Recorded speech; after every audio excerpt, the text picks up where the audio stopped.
It'd be nice if he could get criminally charged for it. He probably won't. Thanks though, Dodo. 21st Savage donate, 21st donated $2. You were name dropped, nigga. Really? That's funny that he'd mention me by name.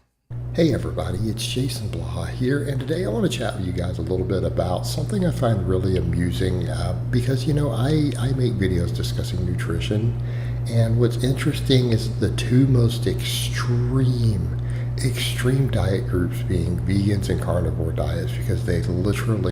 Yeah, vegans are an extreme diet group because we live the longest, have the lowest risk of chronic disease, and we're also not supporting a Holocaust. So I guess that is extremely good. Cut out half of the foods, like normal foods that you... By the way, this fucking moron, he like has like 8 teeth left. His teeth are fucking rotting. He has corn niblets for teeth. The only thing he can eat is yogurt. And then he's fucking talking shit saying a vegan diet's extreme. Motherfucker, you can only eat yogurt. Would be eating, they cut half of them out of their diet completely.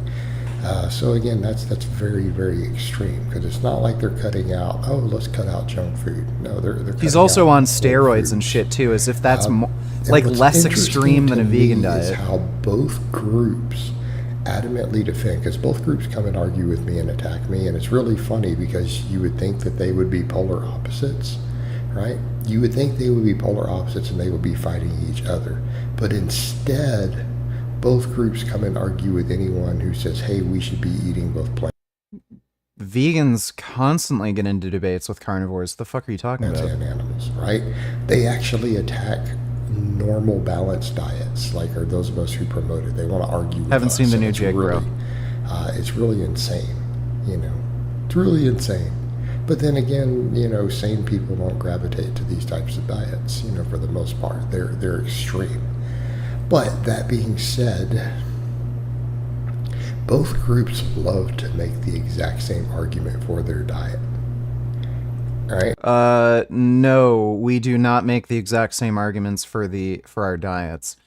Vegans will actually use ethical arguments in support, like, again, it's a moral philosophy and lifestyle.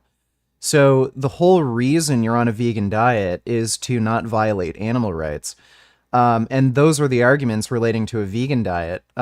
If you're trying to convince somebody to go vegan, usually, if you mention something like nutrition, it's because people have concerns about nutrition, and you just have to explain, well, in fact, it just so happens that it's healthier. It's easy to do. You'll probably lose weight, feel better. You're going to have lower risk of chronic disease. Carnivores will make bizarre claims saying plants have toxins and shit. It's entirely health-based, and none of their claims are based in science or fact. He doesn't know what he's talking about. Actually, both groups are wrong. Both groups are completely wrong.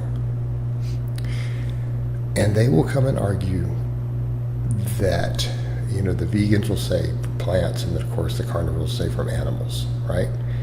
That you can get everything that you need. There's not one nutrient that you can't get, and that is not true. You need to supplement with B12. Ideal amount. And I mean, there's a recognition, too, that individuals may have to supplement with different things. Like, I always advocate for supplementing with D3, because most people aren't going to get enough sunlight. And I'm not going to claim that there aren't benefits to taking certain supplements like creatine, taurine. What is he talking about?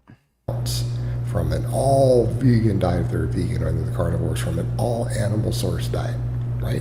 Both groups argue this point, and it's so provably false. Okay, literally both groups have to supplement. Yeah, okay, so 84% of the American population is deficient in vitamin D. About 20% is deficient in iodine. Roughly that same amount is deficient in iron. That mostly comes from women, however. There's actually quite a lot of vitamin C deficiencies. It's not to the point where you'd get scurvy, but there's about a 10% rate of vitamin D deficiency among omnivores. Folate is actually very frequently deficient among meat eaters, and that's a huge risk factor for women who plan on getting pregnant because folate deficiencies cause Down syndrome. So this idea that people don't have trouble getting in adequate nutrition regardless of the diet they eat is just fucking stupid. Like, what, you think because you eat pepperoni pizzas, you're getting all the nutrition you need? And then you start talking about strength training in athletes, and there's even larger deficiencies, right? I'm bigger and stronger than you. Okay, like, what does Blaha weigh when he's not fat? Like, what? I think he got down to like 200 or 210. I'm 250, leaner than he is, and I can outlift him. So, and I'm not on steroids. He is. He's on a ton of fucking gear.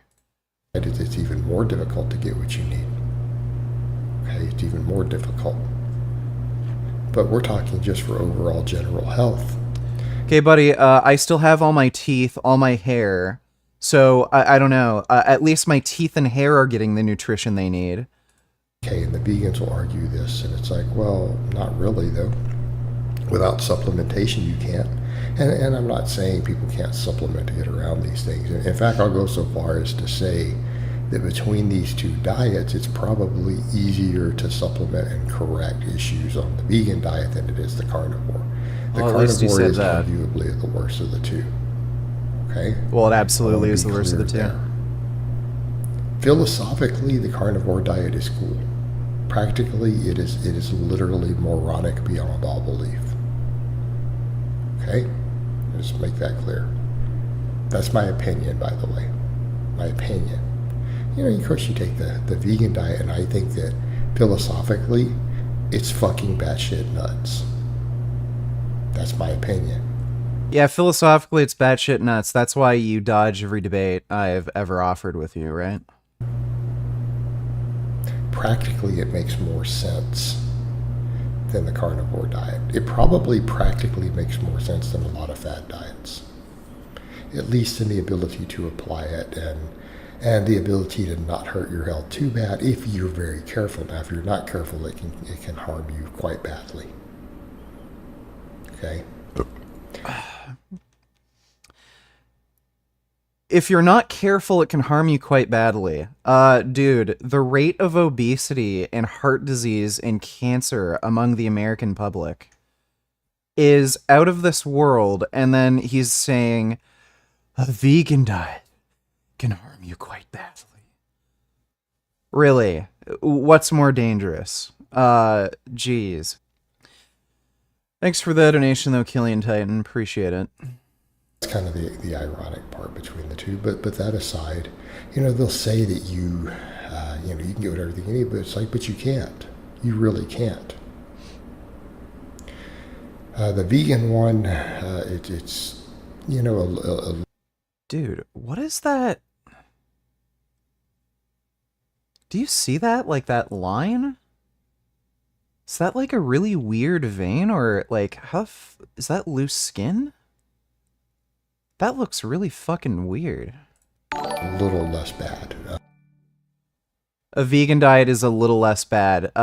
Literally, the Californian Adventist vegetarians are the longest living population, and again, among them, the vegans do the best. The vegans live the longest, and they're the least prone to disease. A vegan diet's a little less bad. Thanks for the donation, though, Dutchy. Appreciate it. Foods. So it does require significant supplementation. In that case, B12, omega-3. Now, before they say, well, you can get it all from ALA, Yeah, but there are problems with using purely ALA as your omega-3. For adults, there doesn't seem to be any benefit to supplementing EPA-DHA. Like, really, to get the recommended daily intake, you'd have to eat so much fish, it's just not really realistic, so in either case, you'd be taking a supplement anyway to get the RDA. Okay, we know those problems. It's been found in the literature over the years. Nope, it has not. Okay, it is not perfect and it's not without problems. Nope. The B12, yeah, it has to be supplemented. In fact, it's been argued by many experts over the years that possibly the B12 deficiency and the brain. There is no difference in B12 deficiency rates between vegans and omnivores so long as vegans supplement or eat fortified foods. So, it's just a non-issue. Problems are one of the reasons you see that's a hypothesis some have. Some very intelligent experts. That Yeah, might be why experts, so many vegans experience literature. So much mental illness, B12 I know deficiency. things. Because some of them will get so extreme and claim, well, you don't even have to supplement. Well, that's where they're going to really hurt themselves. Like that is an extreme. But yeah, the B12 has to be supplemented. B12 supplements, all the vegans will die. Problem solved. They'll eventually die from it. I know that sounds terrible. Carnivore, on the other hand, my God, they're missing everything. Adrenal glands. You're going to go try to find adrenal glands. Mental illness and cognitive dissonance required to say, I am so terrified to eat some broccoli. I'm going to purchase and slice up raw adrenal gland to eat. Wow. That's bad. All right. What's all the other stuff? All the fiber. Fiber is essential for health. How about all the phytonutrients, all these other antioxidants? Because they're only looking at the main micronutrients that we track normally. Oh, there's a whole host of other stuff. You know, it's so strange. He'll acknowledge that, fiber's so important, phytonutrients are so important, and then he's like recommending foods that have none of those things. It's strange. Is it true that the high feeling you get from nicotine might be an early sign of nicotine poisoning? No. Never heard of getting high off nicotine, even from smokers. No, if you're not used to taking nicotine, you're just going to get a really good buzz from it. So from I don't think you're getting much nicotine from a cigarette, but in lozenges you can take 4 milligrams. So you can get pretty high off of lozenges. But yeah, it's just dopaminergic. It releases a lot of dopamine, makes you feel really good. That we benefit from enormously. In fact, when they start being anti-vegetable or anti-fruit, any of this stuff, you know that they're ignoring all of fruits and vegetables have lower all-cause mortality across. But the ironic part, both of these groups will argue adamantly. They will argue into the ground. Balance makes a lot more sense. Yeah, the guy who can only eat yogurt is talking about being balanced when it comes to food choices.